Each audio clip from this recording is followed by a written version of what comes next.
supply chain, supply chain, supply chain, supply chain, supply chain, supply chain, supply chain, supply chain, supply chain. Supply Chain Management with GDP Season 2, and this time it's bigger and it's better. We will pick up from where we left off and continue to discuss industry best practices, current affairs, effective leadership, and the latest innovations in the world of supply chain. The podcast is aimed at explaining the concepts of supply chain in the leanest way possible, one of the most efficient shows where you will listen to me covering through various important topics across the supply chain domain. I'm your host, Gagandeep Prabhu, currently working at Ernst & Young in their supply chain and operations consulting practice. So let's just jump right into it then. Hey. Welcome to another episode of Supply Chain with GDP. For this episode, we'll be focusing a little bit of our concepts around warehousing, something very specific called as FIFO. Now, this is something that especially someone who's been in the software domain would have heard it very frequently. But if you're in warehousing, you would have definitely heard this for sure. So what is FIFO? FIFO stands for first in, first out. And it is an inventory management method which is a widely used tool in warehouse management. The definition and operation per se of FIFO method in the industry has to do with the way goods are moved. What I mean by that in the simplest terms is that it runs on a simple concept called as first in, first out. In other words, the first good or product or raw material or unit that enters the warehouse should be the first one out. So when is FIFO method used? The FIFO method is typically used to manage perishable product stock. So basically food and beverages or healthcare, supply chains, or anything that requires or has an expiry date, with the most common being food, medicine, and cosmetic products.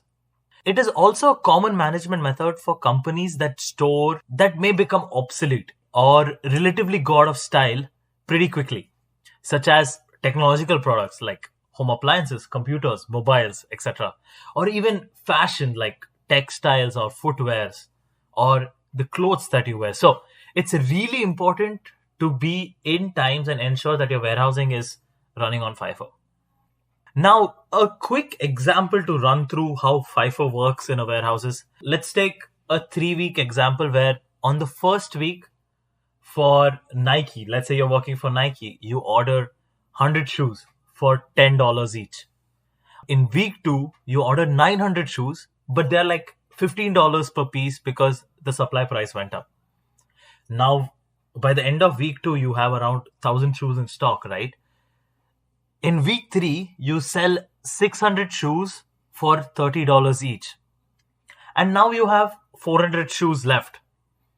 Using the FIFO method, you would have sold out all the shoes that cost you $10. That means the remaining shoes are priced at $15 each and you have $6,000 worth of inventory left. Assume that you were not doing FIFO in this situation. You wouldn't know which of the stocks. Did you sell the 100 units that you had ordered at $10 each? Or did you just sell 20 of those $10 each ones and you sold rest of the $15 shoes? Then you would have to sit and calculate the moving average of your cost between what your inventory was and go through this whole strenuous process of understanding what would be your cost and what is the profit margin, what is the revenue post that. Now, taking this, let's say for an example where you have a perishable product like a Lay's chips.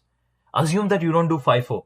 Now you know some of your products have an expiry date coming up in 30 days, but you're not sure whether you actually got rid of them or not. So you would have to manually go in and check and understand where these products are. Sometimes you would have to open multiple cartons or pallets to figure out where this is, which can be a 10 years process as a whole. The whole question comes around now, how do you implement FIFO?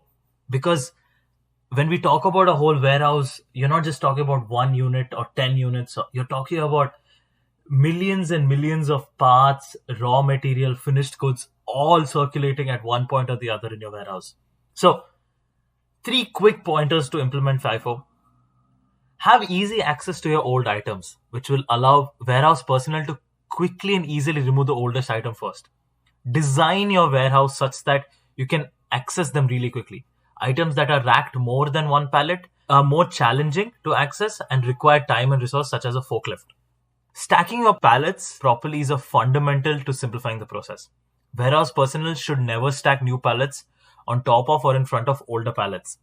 Some operations provide access to the rear of the racks, allowing personnel to move older pallets without moving the newer pallets. So it's important to understand locations at which your pallets are stacked and you know where the older ones and newer ones are. Labeling is one of the most underrated solutions, but clearly labeling your inventory, that is pallets as well as packages, is paramount. And I don't believe that verbal communication is enough.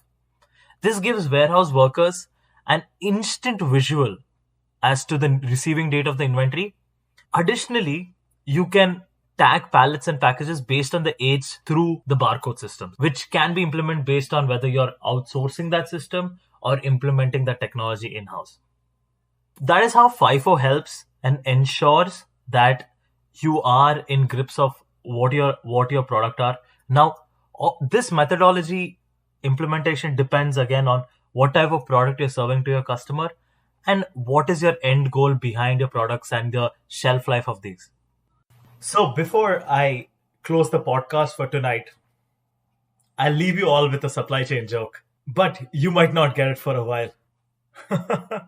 If you do reach out to me and stay tuned for the next episode of Supply Chain with GDP.